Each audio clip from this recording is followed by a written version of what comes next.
প্রধানমন্ত্রী শেখ হাসিনা বলেছেন, কোনো আন্দোলনকে ঘিরে এতগুলো মানুষের প্রাণহানি অত্যন্ত দুঃখজনক। এই ঘটনার তদন্তের জন্য আন্তর্জাতিক বিভিন্ন সংস্থার সহায়তা নেওয়া হবে, যাতে প্রকৃত অপরাধীদের মুখোশ উন্মোচিত হয়। রাজধানীর বঙ্গবন্ধু আন্তর্জাতিক সম্মেলন কেন্দ্রে জাতীয় মৎস্য সপ্তাহের উদ্বোধনী অনুষ্ঠানে এই কথা বলেন প্রধানমন্ত্রী। এই ঘটনার বিচার বিভাগীয় তদন্তে গতি আনতে আরও 2জন বিচারক নিয়োগের কথাও জানান তিনি। পার্থ রহমানের প্রতিবেদন। রাজধানীর বঙ্গবন্ধু আন্তর্জাতিক সম্মেলন কেন্দ্রে বুধবার জাতীয় মৎস্য সপ্তাহের উদ্বোধনী অনুষ্ঠানের আয়োজন করা হয়। এতে যোগ দেন প্রধানমন্ত্রী শেখ হাসিনা। মৎস্য ও প্রাণী সম্পদ মন্ত্রণালয় এই আয়োজন করে। অনুষ্ঠানে প্রধানমন্ত্রীর উদ্বোধনী বক্তব্যে উঠে আসে কোটা বিরোধী আন্দোলনকে কেন্দ্র করে সহিংসতার ও প্রাণহানির বিষয়টি। শেখ হাসিনা বলেন, এতগুলো মানুষের প্রাণহানি অত্যন্ত কষ্টের। নিহতদের পরিবারের প্রতি সমবেদনা জানিয়ে প্রধানমন্ত্রী বলেন, সঠিক তদন্তের মাধ্যমে প্রকৃত দোষীদের খুঁজে বের করা হবে। আন্তর্জাতিকভাবে বিভিন্ন সংস্থা আছে, বিশেষ করে বিদেশে, তাদের কাছে আমরা সহযোগিতা চাই যে এই ঘটনার যথাযথ সুষ্ঠু তদন্ত এবং যারা এর সঙ্গে দোষী তাদের সাজার ব্যবস্থা। এই যে একটা ঘটনা ঘটিয়ে ঘোলাপানিতে মাছ শিকার করে দেশকে পিছনে টেনে নেওয়ার এই চক্রান্তে যারা জড়িত, সেটা আপনাদের খুঁজে বের করা উচিত। তিনি জানান, ঘটনা তদন্তের জন্য এরই মধ্যে বিচার বিভাগীয় কমিটি গঠন করা হয়েছে। তাতে আরও 2জন বিচারককে নিয়োগ দেওয়া হয়েছে।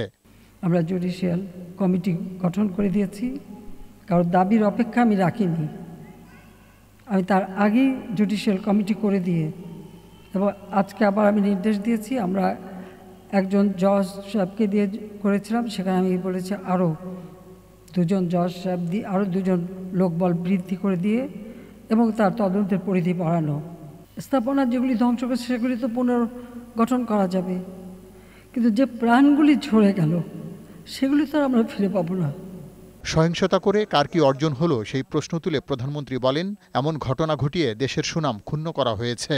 প্রতিটি প্রতিষ্ঠান অগ্নিসংযোগ আর সেই সাথে সাথে মানুষের জীবন নেওয়া এবং বিভিন্ন শ্রেণী পেশার আইন শৃঙ্খলা রক্ষাকারী সংস্থা থেকে শুরু করে ছোট শিশুটি, কেন এই রক্ত ছড়া?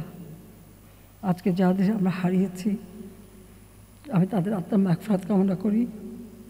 আর যারা আপনজন হারিয়েছে তাদের প্রতি আমার সহমর্মিতা জানাই। এই ধ্বংসাত্মক কার্যকলাপগুলি দেশের অর্জনকে নষ্ট করা, আন্তর্জাতিকভাবে বাংলাদেশের ভাবমূর্তি নষ্ট করা, কে কি অর্জন করলো সেটাই আমার প্রশ্ন। পরে জাতীয় মৎস্য সপ্তাহের উদ্বোধন করেন প্রধানমন্ত্রী শেখ হাসিনা।